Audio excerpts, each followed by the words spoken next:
नमस्कार साथीहरु, आज म नो कपिराइट ब्याकग्राउन्ड म्युजिक कसरी डाउनलोड गर्ने भनेर सिकाउन गइरहेको छु। जो बेस भ्लगिङको लागि एकदमै राम्रो हुन्छ। हजुरहरुले भ्लग बनाउनुहुन्छ, भिडियो बनाउँदाखेरि ब्याकग्राउन्ड म्युजिकहरु राख्नको लागि जो कपिराइट हुँदैन, हामी युट्युब स्टुडियोबाटै नै डाउनलोड गर्न सकिन्छ। हामी पहिला त हामी यसको लागि हामी क्रोममा जाउँ। क्रोममा गइसकेपछि हामीहरुले चाहिँ ytstudio.com भन्ने सर्च गरौँ। सर्च गरिसकेपछि हामीले यहाँ YT स्टुडियोलाई लगइन गरौँ भनेर ओपन गरौँ। YT स्टुडियो ओपन भइसकेपछि हामी लाइब्रेरीबाट मजाले ब्याकग्राउन्ड म्युजिकहरु डाउनलोड गर्न सकिन्छ।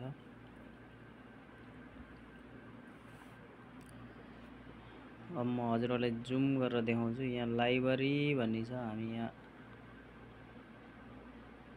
यो लाइब्रेरी भन्नेमा जाउँ। लाइब्रेरी भन्नेमा गएपछि हामीलाई यहाँ धेरै म्युजिकहरु पाइन्छ, जुन कहिले पनि लाइफ टाइम हामीलाई कपिराइट आउँदैन। यी म्युजिकहरु डाउनलोड गरेर हामीले आफ्नो भ्लगिङ च्यानलहरुमा भ्लग बनाउँदाखेरि राख्न सकिन्छ। अब हामीले यहाँ सर्च पनि गर्न सकिन्छ। हामी कस्तो किसिमको डाउनलोड गर्ने हो, हामीले आफ्नो मुड अनुसार, मुडमा पनि हुन्छ धेरै ह्याप्पी हैन, धेरै डार्क। म हजुरलाई मुडको ह्याप्पीको केही म्युजिकहरु सुनाएर देखाइदिन्छु अनि डाउनलोड गरेर पनि हजुरहरुलाई देखाइदिन्छु। एप्लाई गरिसकेपछि यहाँ ह्याप्पीको आइसक्यो हैन, ह्याप्पी मतलब पपको आइसक्यो हैन, ह्याप्पी होप हैन।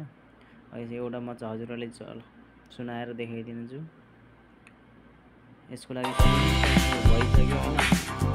हामीले सिम्पल डाउनलोड गर्ने चलाइसकेपछि हामीले यसलाई सजिलै डाउनलोड गर्न सकिन्छ।